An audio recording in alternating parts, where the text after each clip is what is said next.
आपसे एक बात कहना चाहते हैं, जो ये कथा का आयोजन किया गया है, ये तमाम साहित्य दिखाई दे रहे हैं, इसके बारे में आप क्या कहना चाहेंगे?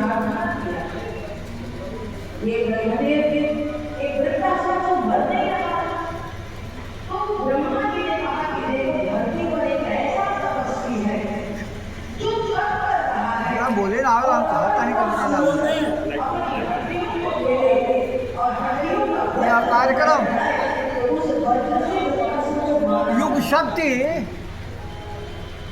उतरने के बाद गुरुवर ने इस कार्यक्रम का आयोजन किया। 3200 किताबें लिखी और कहा इस किताबों के माध्यम से सारी दुनिया में बने। जो हमारे विचारों को पढ़ लेगा, जो विचारों को धारण कर लेगा, इस कलयुग में भी सतयुग हम उतार देंगे उसके जीवन में, उसे देवता बना देंगे, उसे दिव्य बना देंगे, उसके परिवार को स्वर्ग बना देंगे, उसके बच्चों को शानदार बना देंगे, उसके बच्चों को महान बना देंगे।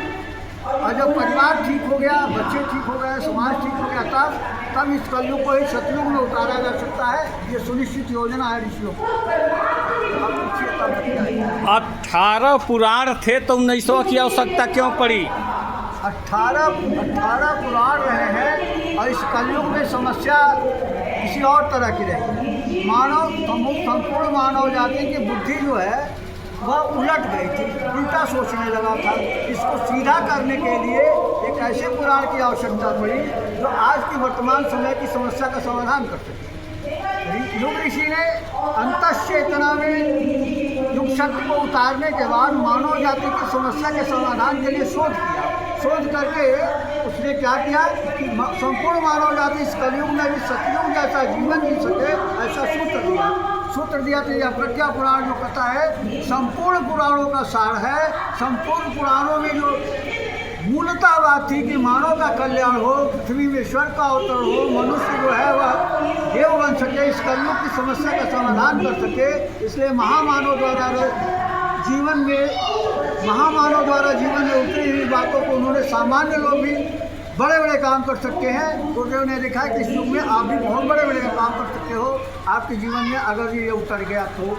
प्रज्ञा पुराण इसलिए कहा कि हर परिवार की आवश्यकता है बच्चों में श्रेष्ठ संस्कार का, बच्चों में महानता का गुण पैदा होना, यह प्रज्ञा पुराण में दर्शाया गया। इसके लिए बहुत बहुत धन्यवाद कि आपने गुरुदेव के सपनों को लेकर चल रहे हैं और जन जन तक पहुंचाने का जो विचारों को ये प्रवाह चला रहे हैं, इसके लिए बहुत बहुत साधुवाद हमारे चैनल में आने के लिए। आप इस पर क्या कहना चाहते हैं? मैं ये पहचान करना चाहता हूँ कि आज का मानव समाज विकृत हो गया। हम सभी एक दूसरे में प्रेम हेल्प टू हेल्पलेस और हेल्प टू हेल्पलेस और साथ ही देश में जो शिक्षा की विकृत स्थिति हो गई, समाज की विकृत स्थिति हो गई है, वो रास्ता भूल गए हैं, अपने कर्म को भूल गए हैं। उसके प्रति प्रेरित करें और कहीं क्या अपने मार्ग की तरफ बढ़ो और हमारी भारत जननी क्या चाह रही है, जो हमारे पूर्वजों ने बलिदान दिया है, आज वो मटिया मेट हो रहा है। कुछ जनप्रतिनिधि रक्त बीज की औलाद हो गए और हमारे देश की संप्रभुता को, प्रेम को नष्ट करना चाहते हैं। उनके लिए हम सभी मिलकर के आराधना आदि शक्ति गायत्री से करें कि वैसे पुत्रों का वर्जन करें कि जो इस रक्त रूपी समाज के रक्त को एक शब्द में आप यह कहना चाहते हैं कि ब्राह्मणत्व को जगाने का काम परम पूज्य गुरुदेव ने किया। अगर जगाए नहीं होते तो ये अभी पता नहीं ये दुनिया कहाँ तक चली गई होती। इसके लिए बहुत बहुत धन्यवाद। आप इस पर क्या कहना चाहते हैं? जगाने का समाज तभी जगता है जब अच्छे लोगों की संरचना होती है, और संरचना तभी होगी जब हम परस्पर अपने अंदर प्यार पैदा करेंगे और खुद हम निष्ठावान और आस्थावान के समाज के लिए समर्पित रहेंगे। समाज हमें बहुत कुछ सीखता तभी है कि हम अपने कर्तव्य पथ पर उतारें। ऐसा नहीं है कि दो तरह का जीवन जीने वाले लोग समाज सुधारक आते हैं, लेकिन समाज उसका अनुकरण नहीं करता। अनुकरण वही करता है जो अपने जीवन में फॉलो करता है और तब वो समाज को कुछ परोसता है, तभी समाज उससे सीखता है। कहते हैं ना कि भरा नहीं भावों से बहती जिसमें रसधार नहीं, हृदय नहीं पत्थर है जिसमें स्वदेश का प्यार नहीं। राष्ट्र का प्यार तो दूर है, आज परस्पर प्यार हमारा टूट रहा है। पहले अपने सामाजिक परिवार जो टूटते थे, आज एकाकी परिवार टूट रहे हैं। इसका मेन कारण यही है कि आज अध्यात्म को हम लोगों ने एक बाजार बना रखा है। एक दूसरे से प्यार नहीं है, स्नेह नहीं है। कहते हैं बहुत कुछ है लेकिन अपने जीवन में उसको उतारते नहीं है। इसलिए समाज आज विघटित होता जा रहा है, आज खंडित होता जा रहा है। हम सभी लोग जो भी अपने मन वचन कर्म से जो भी हो रहा है, एक धराधाम पे होना चाहिए।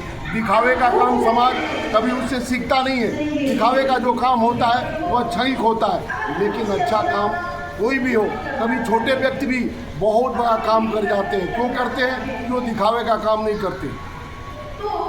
आप ये बताएंगे, इतना धर्म होने के बाद, इतना मठ मंदिर होने के बाद इसकी आवश्यकता क्या पड़ी? आवश्यक यदि कहते हैं कि ये संत और महात्मा यदि नहीं होते हमारे देश के अंदर, आज भी हमारा देश पूरे विश्व का शिरोमणि बना हुआ है। एक मिनट, इतने तमाम महात्माओं के होते हुए भी यह देश नहीं पूरा विश्व रसातल को जा रहा है, फिर भी इस पर आप क्या कहना चाहेंगे? देखिए, रसातल ये तो हमारा परिवार है और जहाँ से ब्राह्मणत्व तो खत्म हो रहा है, इस पर आप क्या कहना चाहेंगे?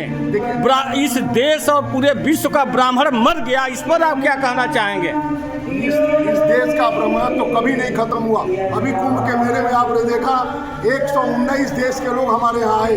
आखिर हमारी कुछ हस्ती है तभी तो यहाँ लोग ये तब आए। परम पूज्य गुरुदेव परम वंदनीय माता जी को हम धन्यवाद देंगे कि उन्होंने एक ऐसा वयम राष्ट्र जागृत पुरोहित का जो नारा दिया, उस विषय पर लेकर हम और आप कांवर की तरह चल रहे हैं। यह सारा का श्राप पूज्य गुरुदेव को जाता है और गुरुदेव की ही कृपा है कि आप ये वर्दी पहन के यहाँ बैठे हुए हैं, साहित्य को जन जन तक पहुँचाते हैं। हमारे चैनल में बढ़ने के लिए बहुत बहुत धन्यवाद। हाँ बोलिए, आप अपना परिचय दीजिए।